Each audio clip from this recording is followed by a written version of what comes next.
quero crer que alguns irmãos não conhecem o pastor Júlio, só de ouvir falar. O pastor Júlio está lá no município goiano de Vila Boa. Se você não colocar o GPS, é capaz que você passa ao lado dele e não percebe que é Vila Boa. É um pequeno município, é uma pequena congregação no seu sentido, que é dos desafios, que é pastorear num local onde tem muitas igrejas, mas é um grupo muito bonito, relevante e que tem feito coisas bacanas, não só dentro do salão de culto, mas também na cidade de Vila Boa. O pastor Júlio também tem uma família bonita. Nós vimos crescer alguma dessas meninas e vai apresentar para nós. Bem-vindo, pastor Júlio. Pertinho, daqui lá é em torno de 165 quilômetros. E como eu falei hoje de manhã, nós precisamos aproximar mais da nossa congregação. Nós tínhamos um grande articulador, que é o irmão Expedito, que fazia isso com a maestria impressionante, mas, por enquanto, ele não pode estar à frente disso. Então, que Deus nos dê mais expeditos para que nós possamos nos organizar e estar mais perto, vice-versa, dos irmãos. Tá? Então, pastor Júlio, bem-vindo. E fale o nome da sua família, que você expulsou os meninos, né?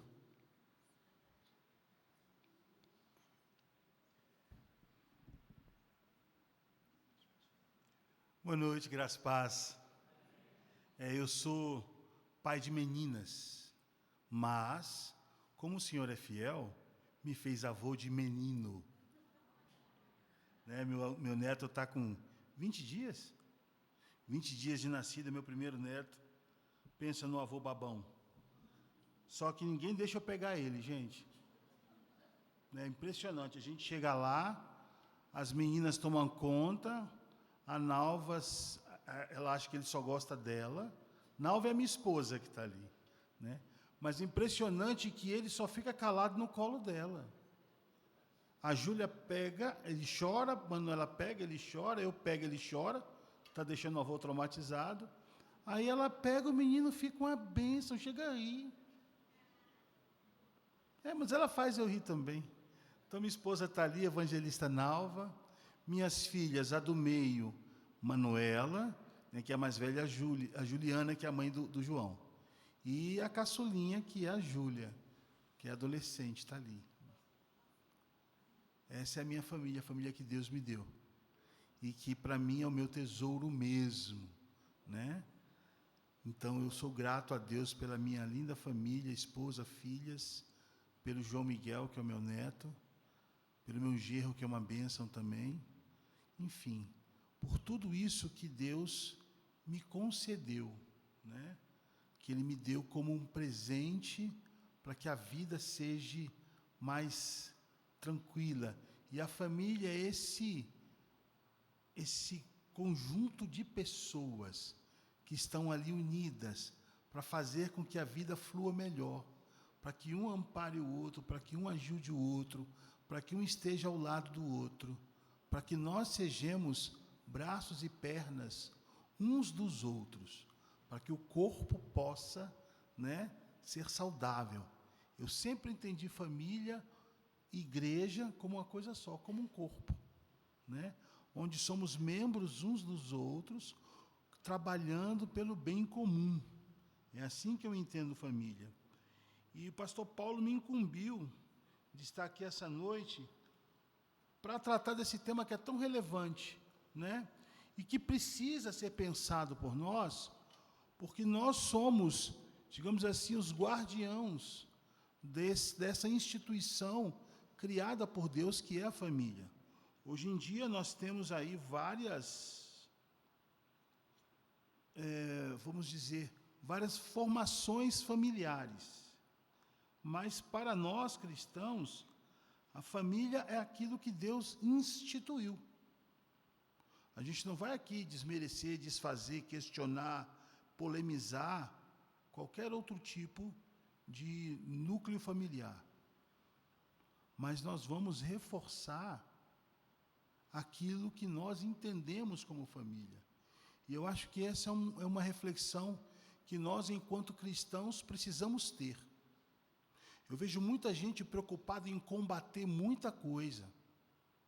E eu acho isso uma perda de tempo terrível, porque ao invés de nós estarmos nos aprofundando, mergulhando naquilo que Deus nos deu para que nós possamos aprender, nos fortalecer, ensinar os nossos filhos, sustentar as nossas crenças, nós estamos deixando de lado para estar brigando com os outros.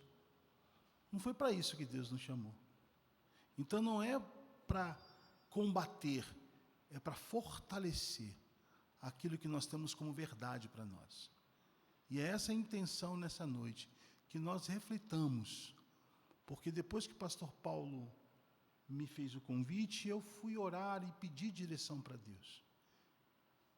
E foi assim que Deus falou comigo, sobre a necessidade de nós olharmos para dentro, não para fora, mas para dentro, porque a gente arruma a casa cuidando da nossa casa, não é vendo como é que está a casa do vizinho, é cuidando da nossa, né?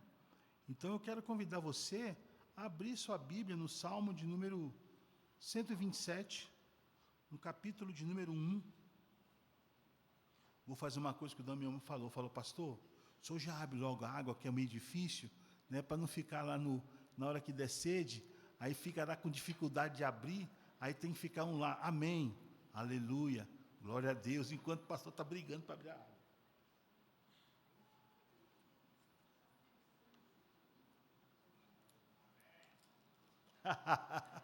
Aleluia.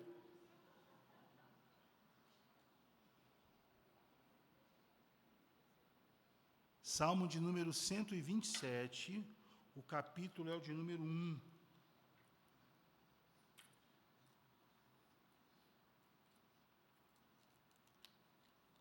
Aleluia.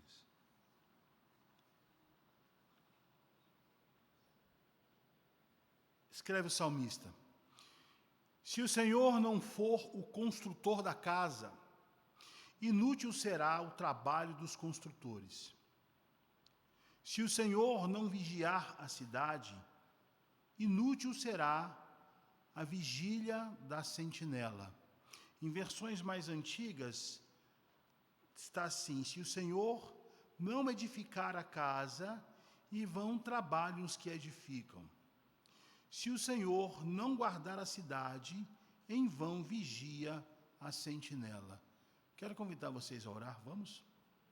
Santo de misericórdia e graça, Senhor Todo-Poderoso, Criador de todas as coisas, louvamos e bendizemos o Teu nome, agradecidos, Deus, pela oportunidade que temos de nessa noite estarmos aqui reunidos como corpo de Cristo, para podermos, Deus amado, ser agraciados pelo agir poderoso do Teu Santo Espírito, que ministra sobre nós, que esta palavra seja lançada em nossos corações como semente, e que o nosso coração a receba como solo fértil, para que ela possa germinar, florescer e frutificar, e tudo isso para a Tua glória. Fala conosco, é o que nós te pedimos em nome de Jesus. Amém. Aleluias. Antes da criação do GPS, e bendito seja o GPS, porque nos salva de muitas coisas, existiam os faróis. Quem já viu um farol? Esses farol à beira-mar. Eu morei em Salvador, e lá tem um farol da Barra, que fica bem no centro da cidade, né, na beira-mar, e eu nunca vi ele aceso, né?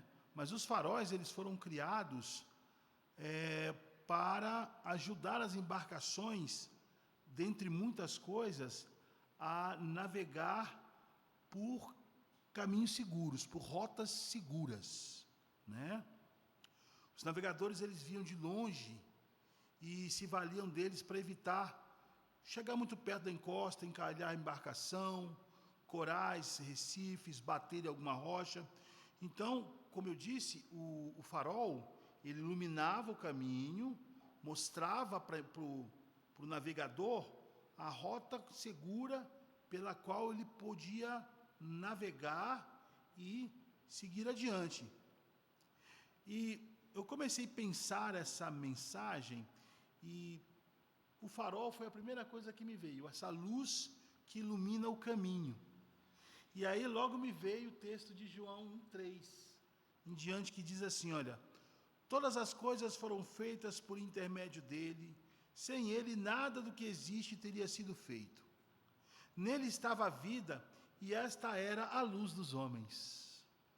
Nele está a vida, e esta era a luz dos homens. A luz brilha nas trevas, e as trevas não a derrotarão. Luz. Nós precisamos jogar luz, né? Nos valer da luz, para que a gente possa ver com clareza. E a nossa luz, aquela que nos ilumina, que ilumina as nossas mentes, o nosso pensamento, os nossos corações, as nossas ações, é Cristo. Ele é a chave para tudo. Eu me lembro que quando eu me converti, pastor Raimundo, um homem pequenininho, tinha uma voz doce, suave, mas era impressionante quando ele subia no altar. Ele mudava. Parecia que ele ficava com 2 metros de altura e a voz potente.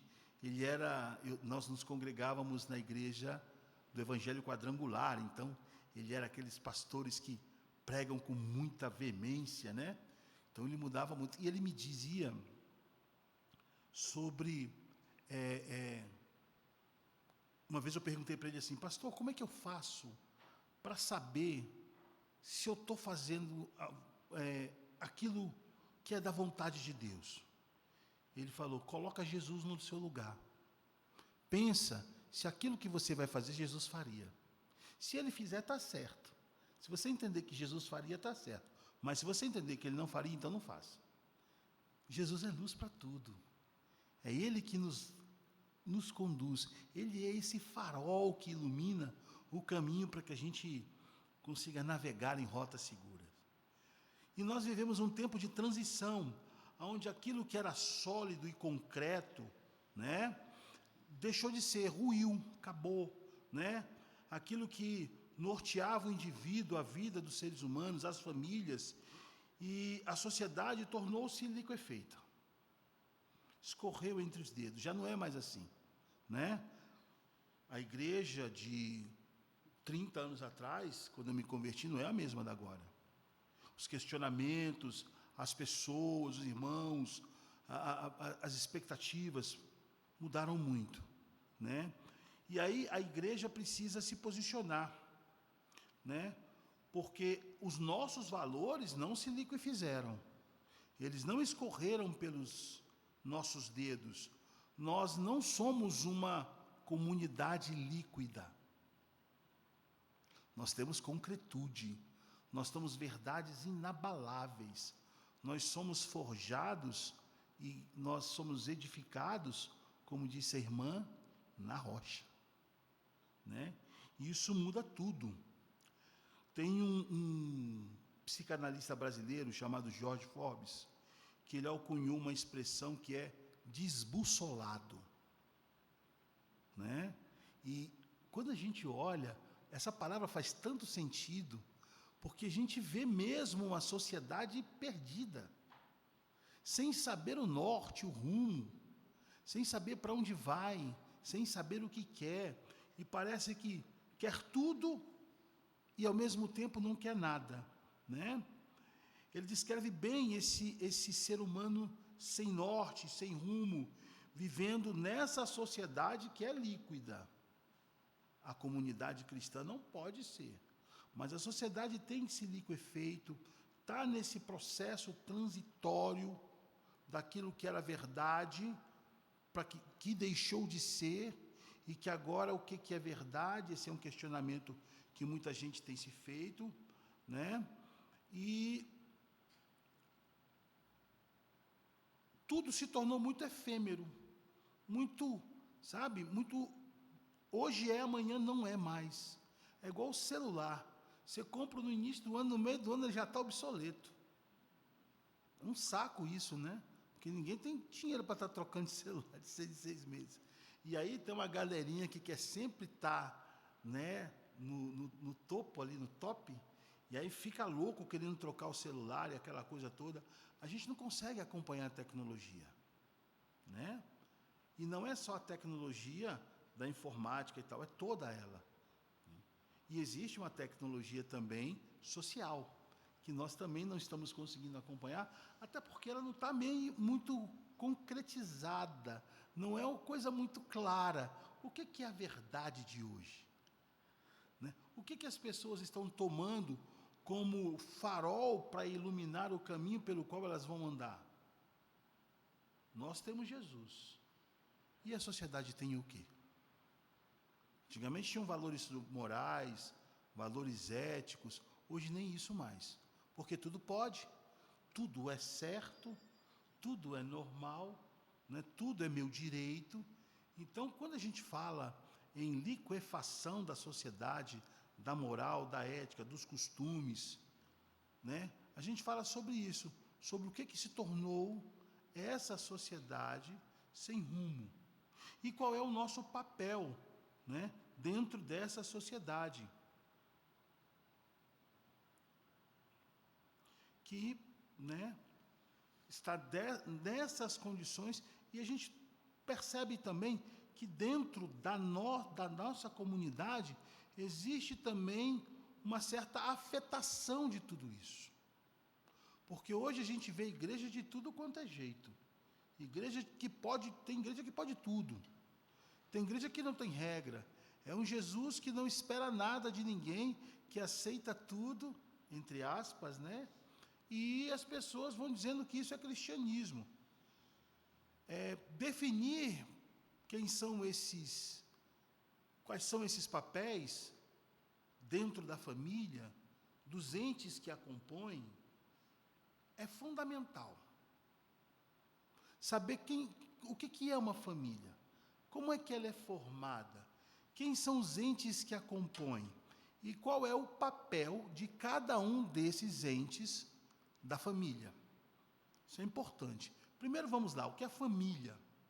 Podemos dizer que a família é o resultado da união do homem que deixa seus pais e se une à sua mulher, formando uma só carne, como está escrito lá em Gênesis capítulo 2, verso 24. Todo mundo concorda com isso? Família é isso? Ok.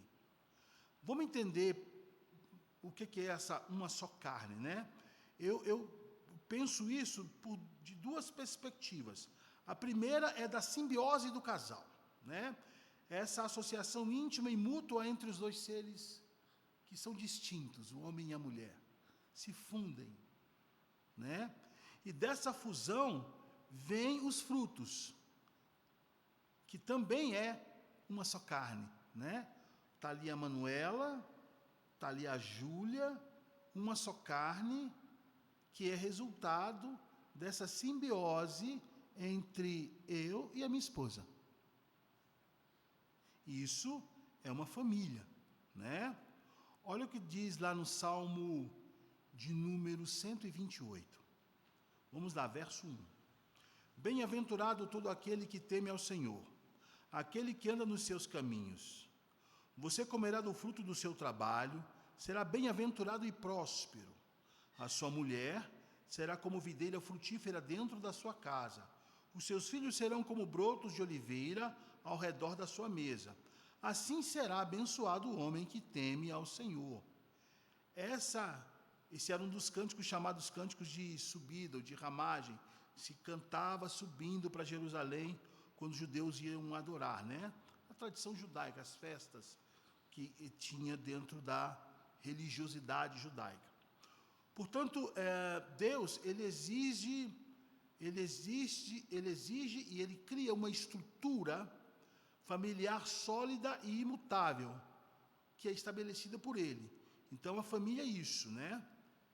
O marido, o homem, que é considerado bem-aventurado quando teme ao Senhor. Olha que interessante, né? O temor do Senhor me faz bem-aventurado, que é a tradução de uma palavra grega, makarios, que também é traduzida como felizes. Então, a felicidade depende desse temor do Senhor, que não é um temor de horror, de medo, de assombro, mas é um temor de respeito, de reverência, né? De vontade e desejo de honrá-lo através do seu testemunho, do seu modo de viver. né? Como é bacana você chegar em casa, né? Os filhos, né? Nós também fomos filhos. E a gente vai lembrar disso, isso aconteceu comigo algumas vezes. Não muitas. Chegar em casa com uma nota 10. Né?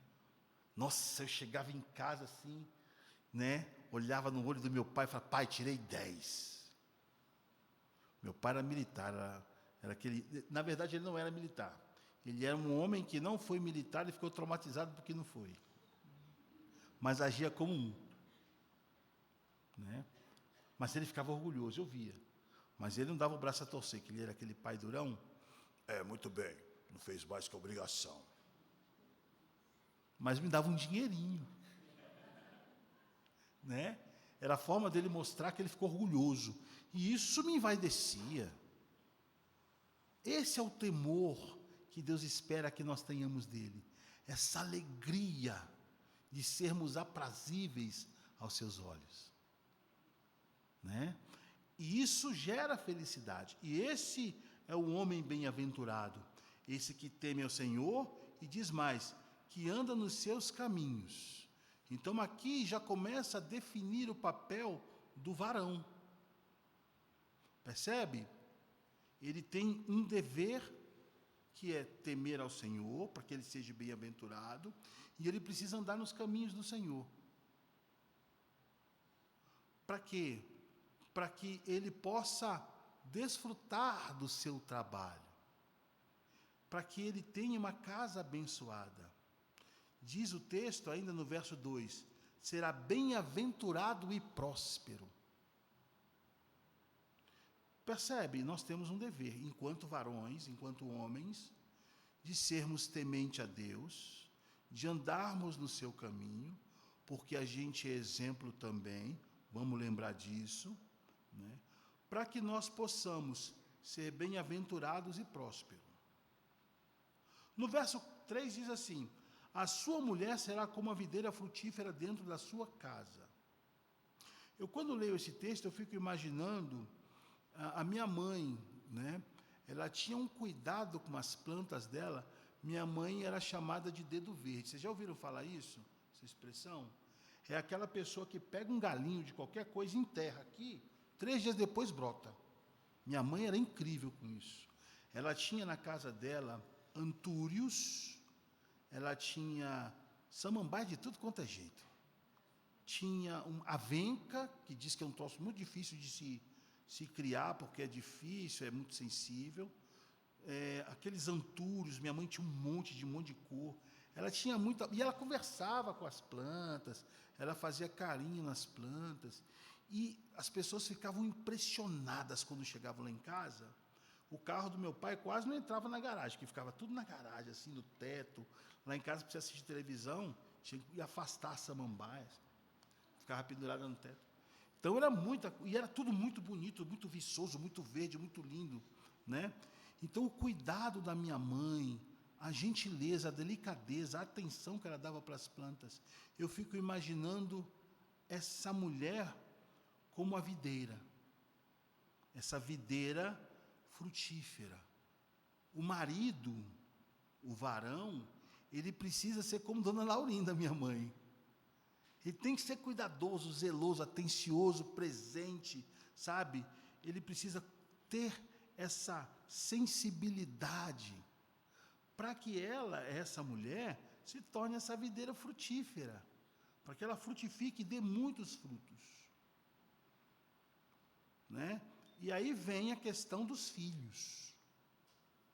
Ele continua dizendo, né?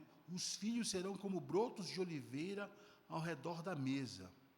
E ele termina dizendo que assim será abençoado o homem que teme o Senhor.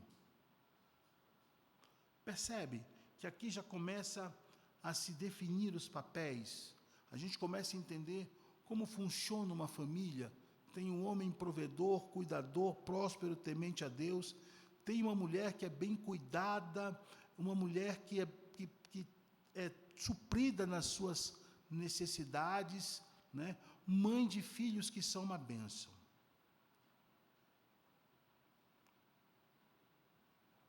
O texto que a gente leu diz que se o Senhor não for construtor da casa, inútil será o trabalho dos construtores. Não é isso?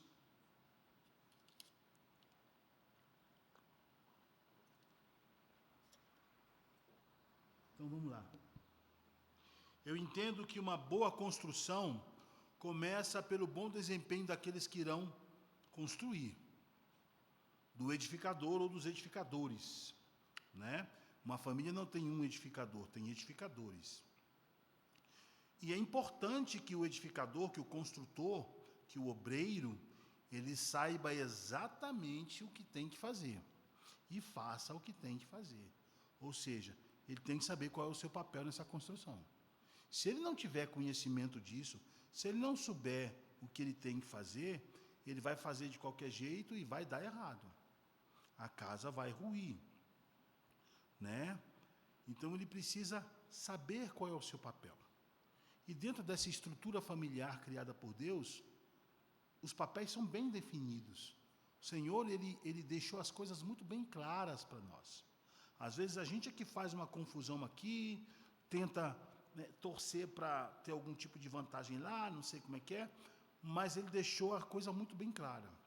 E eu quero, como o texto que nós lemos lá do Salmo 128, ele começa falando do varão, eu mudei a ordem aqui, vou usar o texto de Efésios, então vou começar com o varão, que diz assim: maridos, cada um de vocês deve amar a sua esposa. Maridos, cada um de vocês deve amar a sua esposa. Assim como Cristo amou a igreja e se entregou-se por ela. Percebe o peso disso aqui? Percebe a densidade disso aqui? Aí quando você vai para a realidade, e eu vou falar da igreja. Vou falar da igreja. Teve até uma pastora no Gideões agora desse ano, que expôs uma ferida aberta no nosso meio e foi criticada por alguns. Mas ela não mentiu. Ela falou a verdade. Os dados mostram isso. 42,7% das mulheres evangélicas com 16 anos para cima afirmam que já sofreram algum tipo de violência provocada por parceiros ou por ex-parceiros íntimos ao longo da vida. Isso é muita coisa. Se fosse uma estatística que pegasse, digamos assim, toda a população brasileira, ainda seria um escândalo. Mas está falando do meio evangélico. Quase metade das mulheres são vítimas de violência doméstica. Tem alguma coisa errada, como diz aquele filósofo da Paraíba, algo de errado não está certo. Tem alguma coisa errada aí.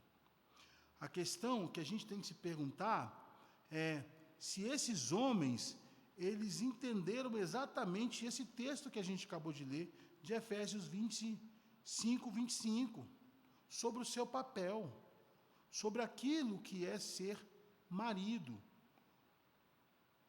Sabe, essas mulheres, essas que estão nessa porcentagem, elas se sentirão amadas, ou se sentiram amadas, ou são amadas? Né? Qual é o farol que está iluminando, servindo de guia para esses homens? Se nós somos aqueles que têm fome e sede de justiça, como Jesus falou, nós não podemos fazer vista grossa diante disso. É algo que nós temos que tratar no nosso meio. E não fazer como alguns que vão lá dizer que ela é feminista, que ela está fazendo um desserviço para a igreja. Não, não está. E a gente precisa ser verdadeiro. Nós somos cristãos. Nós primamos pela verdade. A gente está aqui como embaixadores de Cristo que veio para consertar o que não está certo. Então nós não podemos simplesmente fazer de conta que isso não acontece, que isso não é real e que isso não existe. E o texto ele continua e ele é pesado para nós. Ele precisa fazer com que nós reflitamos sobre isso muito. Olha o que diz o verso 28. Da mesma forma, os maridos devem amar cada um a sua esposa. Não, desculpa, não é isso mesmo. Como a seu próprio corpo. Quem ama a sua esposa, ama a si mesmo. Uma só carne. Voltamos para Gênesis, uma só carne. Amar a minha esposa é amar a mim mesmo. Eu sempre costumo dizer que eu sou a carne de pescoço e ela é o filé. Ela é a melhor parte. Né? E nós precisamos ver as nossas esposas com esse olhar, com esse cuidado, com essa gentileza, com essa amabilidade. Porque a elas é dito o seguinte: esposas, cada uma de vocês deve se sujeitar ao seu próprio marido como ao Senhor. Percebe?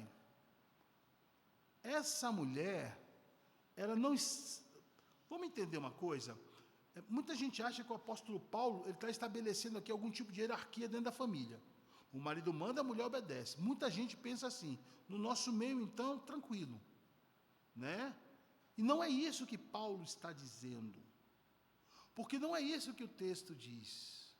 O texto diz que essa mulher deve se submeter ao marido que a ama como o seu próprio corpo.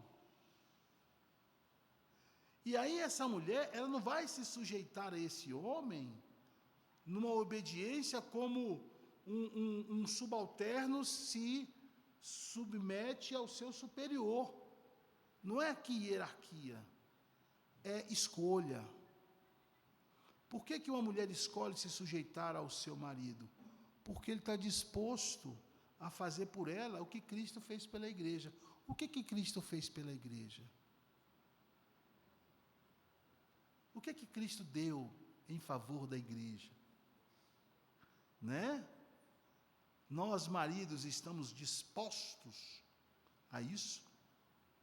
Se nós estamos dispostos a isso, e se nós temos amado a nossa mulher, a nossa esposa, a nossa companheira, como o nosso próprio corpo, essa mulher vai escolher se sujeitar a esse homem, porque ela pode confiar nele, porque ela pode acreditar nele, porque ela pode dormir tranquila sabendo que se der algum problema, ele resolve. Que se ela tiver alguma necessidade, ele vai se desdobrar para atendê-la. Ela tem alguém que cuida dela. Tem dificuldade, senhoras esposas, em escolher sujeitar-se a um homem que as trata dessa maneira? Entenderam, maridos? Não é a imposição, é o amor. A relação de Deus conosco é assim. Deus não impõe nada a nós, Deus não nos força a nada, não nos obriga a nada, não pesa a mão nenhuma, não tem esse negócio, não sabe? Queima ele, não tem isso não. É amor. E ele deu a você e a mim livre-arbítrio, de inclusive dizer não para ele, que foi o que fizeram lá na história lá, né, lá atrás. Então entenda que a relação é sempre baseada dentro da perspectiva de Deus. Aquilo que norteia as relações é o amor, não outra coisa. Não outra coisa. E o que Paulo está falando é justamente isso. Um homem que ama a sua esposa como a seu próprio corpo e que está disposto a morrer por ela, terá uma mulher que se sujeita a ele. E isso ambos escolheram. Eu escolho amá-la, e porque ela é amada, ela escolhe sujeitar-se a mim. Amém? Deus, em sua soberania, também se relaciona conosco assim. Ele não nos obriga a nada. Ele nos faz um convite. Vinde a mim, todos vós que estão cansados e sobrecarregados, e eu vos aliviarei. Isso é um convite, gente. Vai quem quer. Não tem imposição. Mas tem um texto lá que diz que aquele que crê será salvo e aquele que não crê já está condenado. Sim, mas a humanidade toda já está condenada mesmo. Ninguém nasce salvo, não, gente. Uma vez alguém me perguntou isso, né? Você não acha que isso é muito assim, não é uma imposição? Eu falei, não. Porque você não nasceu salvo, não nasceu bom, você nasceu condenado. Você nasceu condenado. Jesus não veio aqui para apontar seu erro. Ele veio dizer para você o seguinte: vim aqui te resgatar. Você está num caminho de colisão, mas eu tenho uma saída. Vamos comigo? É um convite. É um convite de amor. E é um convite de sacrifício. O nosso papel, varões, sacrifício. Sacrifício. Esse é o nosso chamado. A mulher, ela é essa boa parte. Lembra o que Adão falou lá no Éden? Essa é osso dos meus ossos, carne. Ele ficou muito alegre. Ele ficou muito alegre. Nós, né? Lembra você que estava aí tentando ganhar o coração dessa varoa que está sentada do seu lado? E você estava lá todo preocupado se ia dar certo, se não ia, né? Teve alguém aqui que foi a esposa que pediu em casamento ou em namoro? Se tiver, levanta a mão, deixa eu ver se tem. Tem alguém aqui que foi a esposa que falou assim, quer namorar comigo? Tem? Não tem. Fomos nós, não fomos? Né? Lembra que você estava nervoso, preocupado se ela ia aceitar o seu pedido de namoro? Agora lembra como é que foi a sua alegria, a sensação de alívio, a paz que você sentiu no coração quando ela disse sim, né? Tem uma história muito engraçada minha da Nova que é a seguinte: a gente começou a namorar e aí com pouco tempo eu pedi ela, perguntei se ela queria casar comigo, mas foi num lugar muito muito complicado, né? A gente estava, eu acho que na Fercal, num lugar que tinha um abismo bem grande assim. Aí ela fica falando para as pessoas que eu levei ela para a beira do abismo. E perguntei, quer casar comigo? Aí ela olhou para baixo. Sim. Não era essa a intenção, mas funcionou, gente. 30 anos, né? Funcionou. Cada um tem sua estratégia. Então, pensa bem.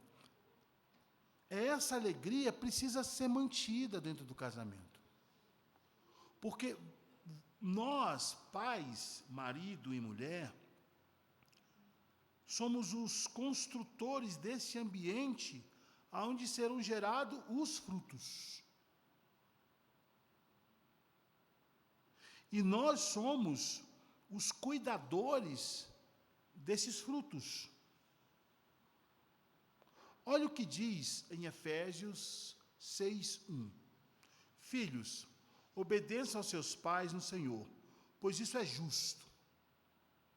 Honre seu pai e a sua mãe, que é o primeiro mandamento com promessa. O salmista afirma no versículo 3 que os filhos são herança do Senhor, correto? Primeira coisa que a gente tem que entender: filho não é nosso. Ele é do Senhor. Agora, Ele confia a nós a responsabilidade de fazermos com que esses frutos amadureçam, suculentos, belos e saborosos.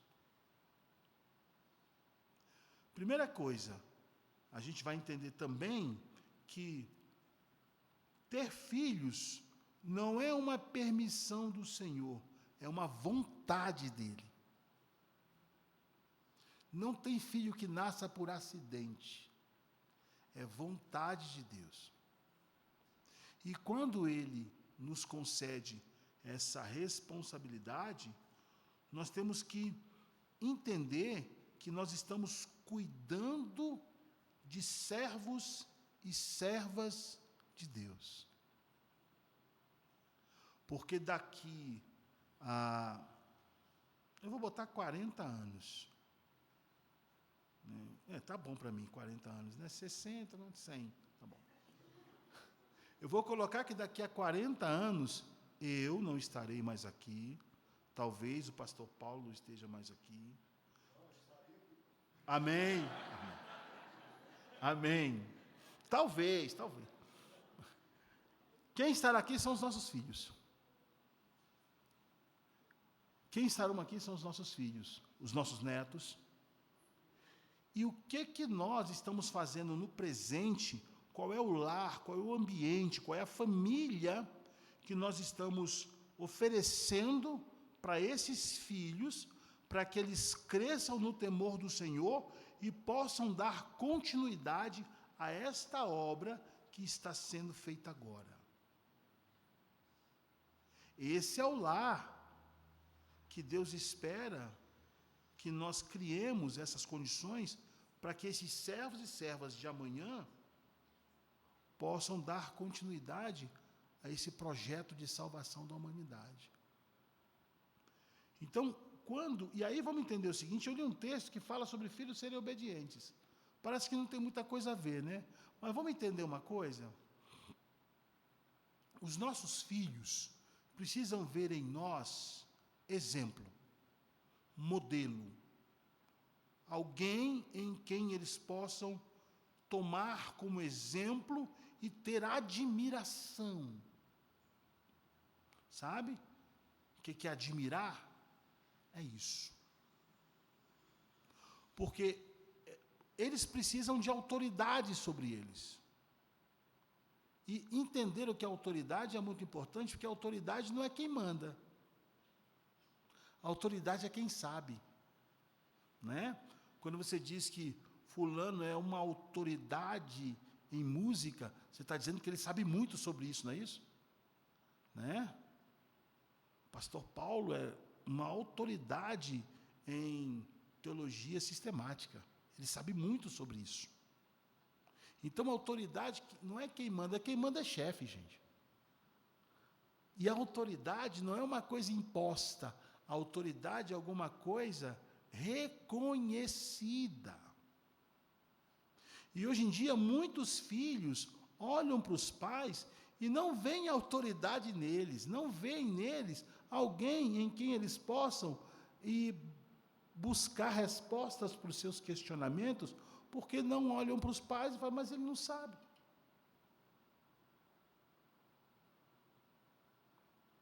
Olha como ele trata a minha mãe. Olha como ele trata a gente. Olha como está a nossa casa. Olha como está a nossa família. Como é que eu posso esperar alguma coisa de lá e como é que eu posso reconhecê-lo como autoridade? E aí muitos pais se tornam ditadores. Eles querem impor a sua autoridade como se isso fosse possível. Quando você faz isso, você subjuga o seu filho, você não o educa. Você não é farol, você é pedra de tropeço na vida dele. E aí, esse texto aqui, que eu acabei de ler, ele não vai funcionar, porque você não terá filhos obedientes. Porque a obediência, ela é resultado do reconhecimento de alguém em quem eu posso confiar, de quem eu posso esperar, de quem é exemplo, de quem eu admiro. Então, poxa, por que eu vou fazer o contrário do que ele está me falando, ou do que ela está me falando, a minha mãe, se eles fazem tudo certo, se a gente está vivendo uma... Vocês estão entendendo a coisa? Como é que nós estamos criando os nossos filhos? Nós, enquanto casal, qual é o exemplo que nós temos dado para os nossos filhos? Eles podem olhar para nós e podem pensar assim, eu também quero ter uma família igual a deles. Eu quero me casar com um homem igual meu pai, ou eu quero me casar com uma mulher igual minha mãe. Quantos filhos podem falar isso hoje? A gente precisa pensar sobre isso. A gente se preocupa com isso, em ser esse exemplo para eles, para que a gente possa não exigir, mas esperar. Isso aqui que o apóstolo escreve, obedeça aos seus pais no Senhor, pois isso é justo. É justo a gente esperar obediência ou cobrar obediência se a gente não é esse exemplo, não é essa autoridade e não é admirável aos olhos dos nossos filhos? Nós precisamos pensar sobre isso. Entende? Quando eu falei lá no início que a nossa preocupação não é se proteger dos ataques que vêm de fora, mas é nos fortalecermos como estrutura familiar aqui dentro. Telhado a gente tem. Proteção a gente tem. O Senhor é a nossa torre forte. O Senhor é o nosso escudo. Se o Senhor não vigia, em vão vigia o sentinela. Ele é vigilante. Ele tem cuidado de você, da sua família, de todos nós. Agora, nós precisamos verificar e fazer uma autoanálise se nós, enquanto família, estamos fazendo o nosso papel direitinho, fazendo a nossa lição de casa, para que no final a gente seja aprovado e possa deixar filhos e filhas que vão dar orgulhos para o nosso Pai que está nos céus. Porque a família é isso. A família é esse ambiente, esse lugar onde o Senhor espera que frutos sejam concebidos, saudáveis, viçosos e atraentes, ou melhor, aprazíveis aos seus olhos. E vós, pais, não provoqueis vossos filhos a ira, mas cria-os na disciplina e na admoestação do Senhor. É isso. Façamos o nosso papel. Saibamos qual é o nosso papel dentro do contexto familiar. Tenhamos o Senhor como um farol que ilumina todos nós. Deus é o faroleiro. A palavra de Deus é o farol que ilumina, né? É Jesus, o Verbo vivo. Ele é o caminho.